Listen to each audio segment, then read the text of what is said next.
Hi, my name is Jack and you're watching Kit Guru.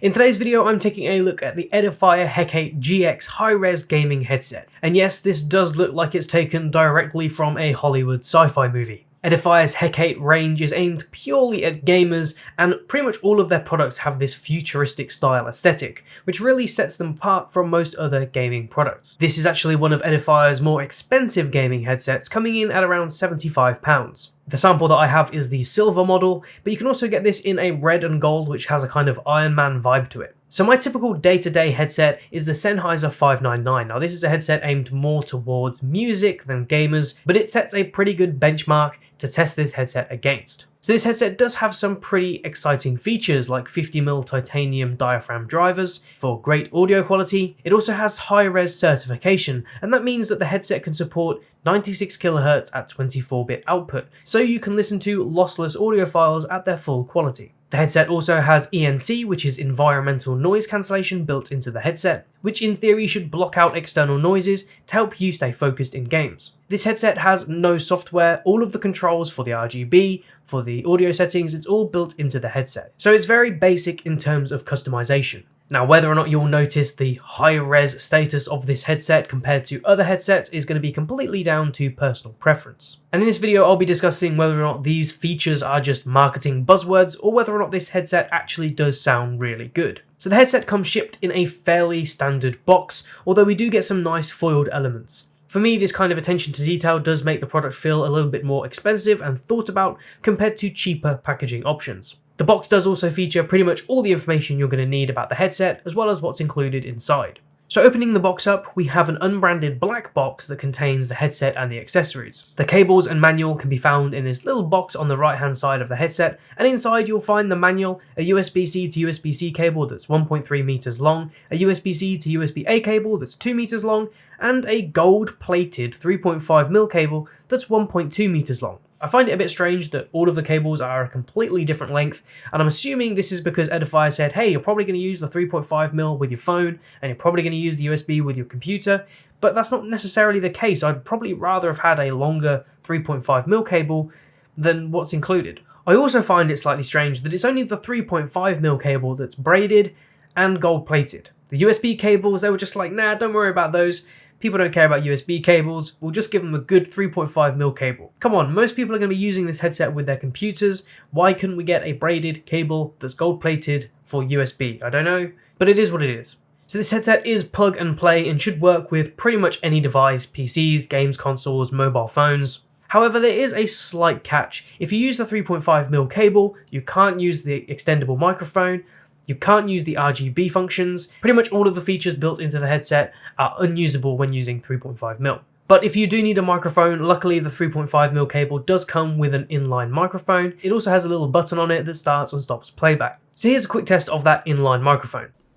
So this is a quick audio test with the inline microphone on the 3.5mm cable. I'm recording this on my MacBook Pro, and this is the audio quality you can expect. Now, the inline cable, in my opinion, is probably a little bit low from my mouth, so if I was to hold it up, like I know a lot of people do when they're having phone calls and stuff, obviously the audio quality now is going to be a lot more improved. And from my tests of this mic, I actually think it sounds quite good. I think it may even be better than the one built into the headset. Oddly, I actually find the microphone built into the 3.5mm cable better than the microphone built into the headset, and we'll get onto that later on in the video because there's a big section about the microphone, so stick around for that.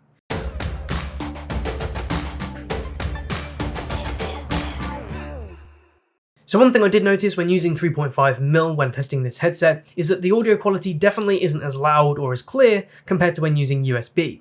Why that is, I don't really know, but you're probably going to want to use this headset with USB. So moving on to the design of the headset, obviously the design is very different to what we're used to. It's undeniably eye-catching, and although the design may be a little too futuristic, sci-fi, alien looking for me, personally, I have to congratulate the Edifier design team for actually doing something a bit different, and based on other reviews that I've seen online, people seem to really like this design. The headset does also feature these like silver accents, and to be honest, I'm not a big fan of these because unfortunately they're not metal, they're just plastic that's supposed to look like metal, and in my opinion this just cheapens the whole headset. I think a slightly more dulled polish or like a brushed aluminium for example would have looked really nice instead. So the headset is primarily made of ABS plastic and weighs around 400 grams, which isn't particularly heavy, but it's not that light either. Now the headset isn't all plastic, we do have metal in the headband, which should add some durability. The headband offers 8 steps of adjustment on each side to dial in your fit.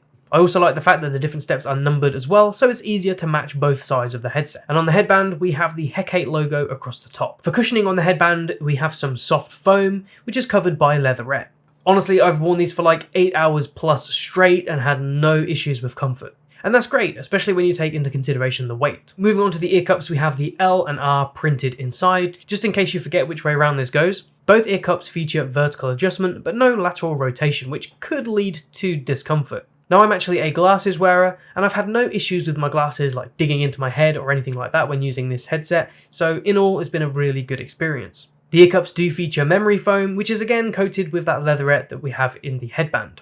So in general, looking at the build quality and comfort, this is an incredibly comfortable headset, at least for my personal preference, but the cheap plastic design does let it down a little bit, especially for this price point. That being said though, my £180 Sennheiser 599s are completely made of plastic. There's like no metal on it whatsoever, the headband's plastic, pretty much everything is plastic, and you know, no one seems to complain about those. I do think it gets to a point where weight and sound are more important than the build quality a lot of the time, because you can have a metal headset, but that can be very heavy. And also, if you've got a metal headset but the sound isn't good, then it doesn't matter anyway. And honestly, the sound in the GX headset is great, and we'll be getting to that shortly. On the right ear cup, we have just 2 buttons. The top button, labeled G, simply switches between the game and music modes. When you press it once, it will beep once, and that means you're in game mode. If you press it again, it beeps twice, and you go into music mode. The only real difference between the two is that the music mode has a punchier bass. And this is a great feature if you want to increase the bass when listening to music, but want to remove the bass when you're playing games that are maybe a bit more competitive, and you want to be able to hear footsteps and things like that clearer. That being said, I've used both gaming and music mode on this headset when gaming, and I've had no issues like placing other players or anything like that. It's always been fine in both modes. So underneath the G button, we have this little light bulb button, and this controls all of the RGB just from this one button. Pressing this will cycle through all the different RGB modes. And if you haven't noticed already, the illuminated H in the logo is the H in Hecate. So this headset does feature 4 different lighting modes.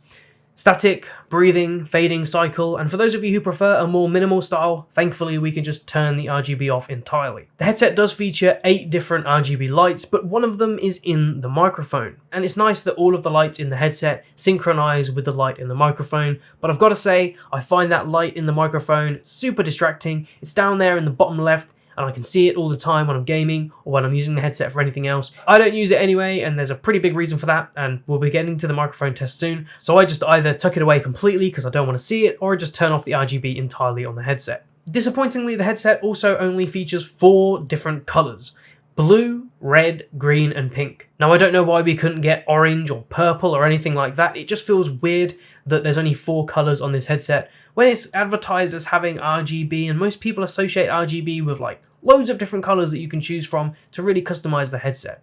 I do find that the marketing there is a little bit misleading, especially as the images are kind of that RGB spectrum, so you'd expect to be able to change it to pretty much any colour you want, but yeah, you just get 4. So moving on to the left ear cup, we have the volume rocker, the mute switch which mutes the microphone but also turns off the environmental noise cancellation, the extendable microphone, and then the USB-C and 3.5mm ports. Now I do have a slight complaint about the volume rocker, even though I like the way that it's designed and the way that it looks. So to turn the headset volume up or down, you basically just roll the rocker up and down. But the reason that this becomes a problem is that it's built into the ear cup. So you can actually hear yourself changing the volume. And to be honest, that can be quite distracting if you're playing a game and you just want to adjust the volume slightly. Instead of being able to just do it fairly seamlessly, you're going to be adjusting the volume and hearing like while you're playing. It also takes quite a while to actually go down significantly in volume. So say you wanted to go from 100% to like 20%, it's going to take ages scrolling through all the different levels of volume.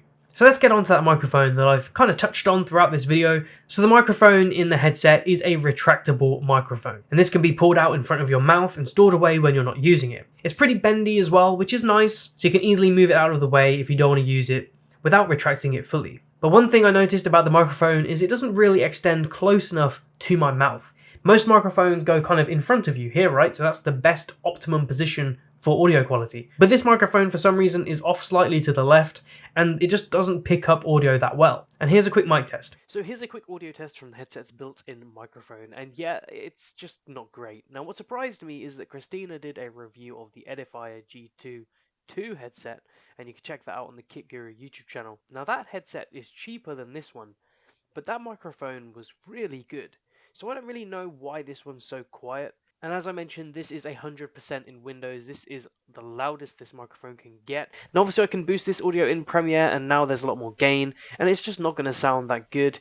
And it's just a shame because this audio quality is really disappointing. You know, I really don't know why this microphone is so quiet or what went wrong in the production process to produce this kind of microphone. You know, I even thought I had a bad unit. I started watching other reviews because I wanted to see if they said the same thing that I was thinking, and all of them said the volume level of this microphone is way too low. So unfortunately, that's what you're going to get. And the one thing that's quite annoying as well is that's 100% in Windows. Now, I don't know whether or not programs like Discord, Skype, whatever, will kind of auto boost you.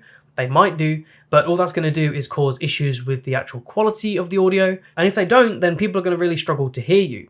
In fact, when I first used this microphone, I went on Discord with my friend, and the first thing he said was, "What is wrong with your microphone? It sounds like you're down a well." And I think that says everything you need to know about the quality of the microphone in this headset. And for most people, this is going to be a deal breaker. If you're actually looking for a headset to use the microphone that comes with it, then I don't think this headset's worth considering. With that said though, let's get on to the actual sound quality of the headset, because this is where the headset excels in my opinion. So even though a lot of the things on the packaging of this headset may just be marketing buzzwords, the sound quality is actually very good. Honestly, it's a really good sounding headset. It's also incredibly loud, and that's thanks to those 50mm titanium drivers. In fact, using these on 100% on Spotify, for example, is almost a little bit too loud, and probably isn't a good idea unless you want to damage your ears. In all seriousness, 50% on this headset is loud enough. And due to the fact we have the game and music button, we also have a nice control over the bass. And interestingly, comparing this headset to my Sennheiser 599s, the audio is actually fairly similar, which is not something that I expected. When it comes to noise cancellation, the headset does feature environmental noise cancellation, and when I've been typing on my keyboard, which is mechanical and it's got brown switches so they're not that quiet, honestly the headset seems to block it out really well, which is great. And due to the great fit of the Earcups, there's also some passive noise cancellation as well. So I've been using the GX headset for about 2 weeks now, and for gaming, particularly on Rainbow Six Siege, on competitive games, playing GTA, horror games, stuff like that, I've really enjoyed using this headset, and it has incredibly immersive sound.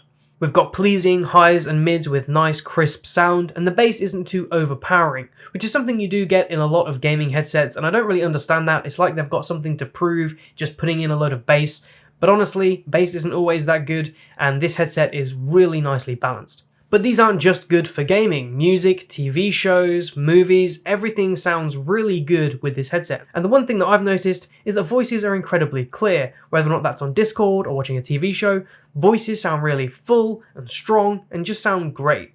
So whatever Edifier have done for this headset, they should just do to all of their headsets, because honestly, it sounds so good. If you want to get rid of one thing though, get rid of the microphone and replace that. And then you've almost got a perfect headset. Now, one thing I do take note of whenever I do these kind of reviews is how quickly I go back to my everyday tech.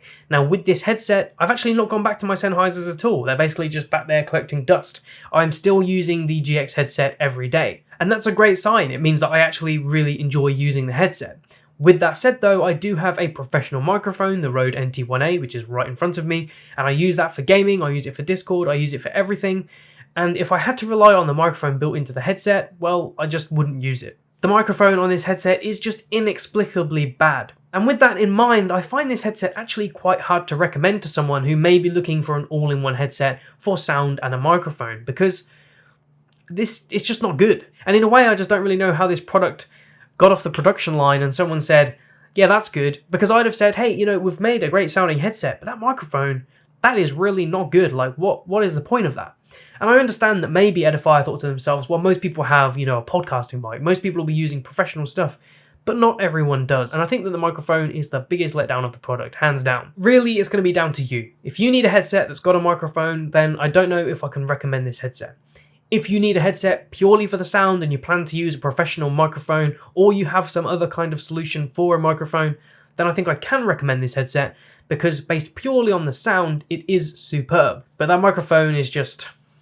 I don't think I even have the vocabulary to keep saying how bad it is. And that's it for my review of the Edifier GX headset. What do you guys think? Let us know in the comments. If you enjoyed this video, be sure to leave a like. It really helps out the Kit Guru channel. If you want to see more from us, be sure to subscribe and hit that little bell icon as well, and you'll be notified when Kit Guru uploads another video. Don't forget to check us out on social media for the latest updates and support us on Patreon. If you want to pick up a t-shirt like the one I've been wearing in this video, the merch links are in the description. My name's Jack, you've been watching Kit Guru, and I'll see you in the next one.